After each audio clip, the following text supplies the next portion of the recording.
जय माता दी दोस्तों, मैं निशा रानी आपके अपने चैनल भाव्या की आस्था पर आप सभी का स्वागत करती हूँ। माँ भगवती दुर्गा की कृपा सदैव आप और आपके परिवार पर बनी रहे। देखिए दोस्तों, 6 जुलाई से जो गुप्त नवरात्रि हैं प्रारंभ हो रहे हैं। गुप्त नवरात्रि के बारे में मैं अपनी पिछली वीडियो में डिटेल से बता चुकी हूँ। गुप्त नवरात्रि भी पूजा करने के लिए उतने ही विशेष होते हैं जितने कि प्राकृतिक नवरात्रि।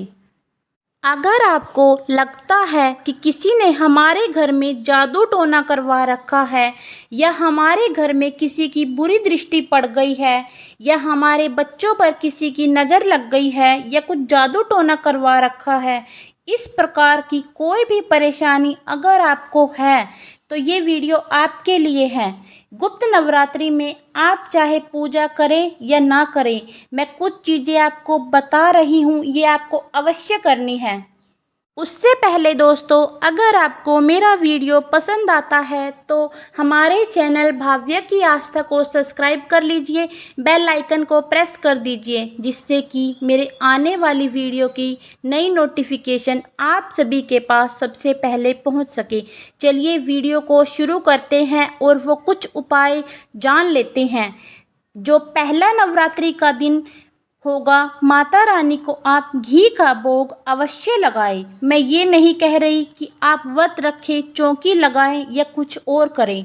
जो भी आपकी आस्था है वो तो आप करेंगे ही, लेकिन केवल घर के मंदिर में ही, जहां हम डेली पूजा करते हैं, वहां पर घी लेकर जाएं और माता रानी को घी का भोग अवश्य लगाएं। साथ ही साथ उस घी का दान भी कर दें।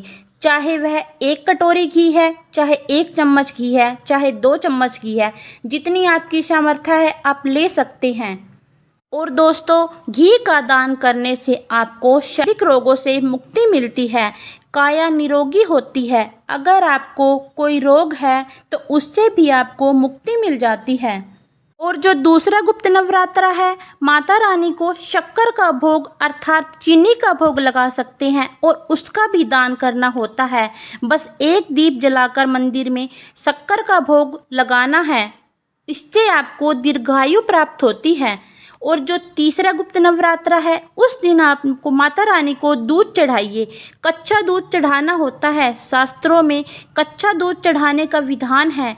इसके बाद आपको दूध का भी दान करना है, इससे सभी प्रकार के दुखों से आपको मुक्ति मिलती है। चौथा गुप्त नवरात्रा है, उस दिन आप माता रानी को मालपुए का भोग लगाइए। देखिए, मालपुए आप घर पर भी बना सकते हैं, बाहर से भी लेकर आ सकते हैं। मालपुए का भोग लगाइए।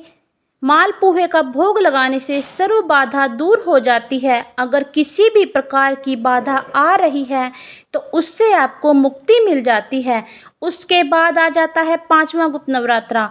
5वें नवरात्रि में आपको केले का भोग लगाना है और उसके बाद उस केले का भी दान कर देना है। देखिए, माता रानी को केले का भोग लगाने से घर में सुख समृद्धि बढ़ती है। अगर आपके परिवार में कलह क्लेश है, बहुत ज़्यादा रहता है, तो केले का भोग लगाइए। जो भी पूजा अर्चना बता रही हूँ वो आपको गुप्त तरीके से करनी होती है, क्योंकि ये गुप्त नवरात्रे जो होते हैं वो प्राकृतिक नवरात्रे से भी ज़्यादा फल देने वाले होते हैं। छठे नवरात्रे पर माता रानी को शहद का भोग लगाइए। शहद का भोग लगाने से और शहद का दान करने से अगर आपको धन समस्याओं का सामना करना पड़ रहा है, वो धन संबंधित समस्याएं भी आपकी समाप्त हो जाती हैं। 7वें गुप्त नवरात्रे को माता रानी को गुड़ की वस्तु का भोग लगाइए, जैसे कि लड्डू हो गया या कुछ भी गुड़ से बनी हुई किसी भी चीज़ का भोग आप लगा सकते हैं और उसे दान कर दीजिए।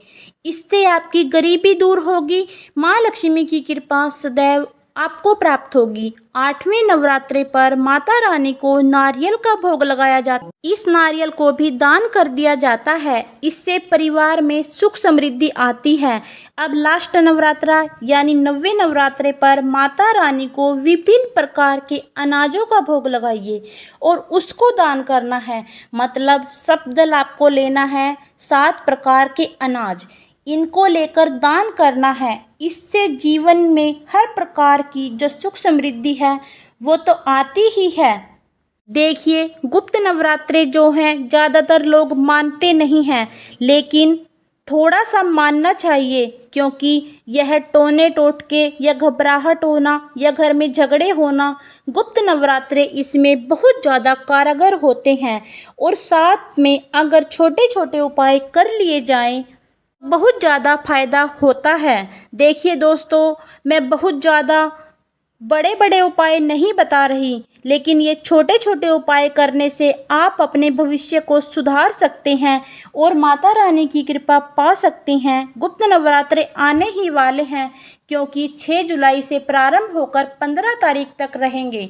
साथ ही साथ ये जो मैंने बताया है वो भोग तो लगाना ही है, इसके साथ साथ आपको दूध और ड्राई फ्रूट या एक फल का भोग आपने सुबह माता रानी को लगाना है और शाम को पूरा परिवार इसे बांटकर खा लीजिएगा।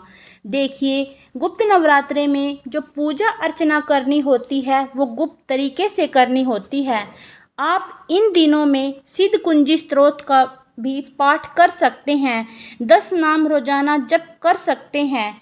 नहीं तो आप इन 10 महाविद्याओं का नाम जप कर सकते हैं, जैसे देवी काली, देवी तारा, देवी ललिता, देवी भुवनेश्वरी, देवी त्रिपुर भैरवी, देवी छिन्नमस्तिका, देवी माँ धूमावती, देवी बंगलामुखी, देवी मातंगी और देवी कमला। ये 10 महाविद्याएं होती हैं। इनका रोज नाम जाप करना चाहिए। इन गुप्त नवरात्रों में रोज सिद्ध कुंज का जाप करो, साथ ही इन 10 महादेवियों का नाम जप करें।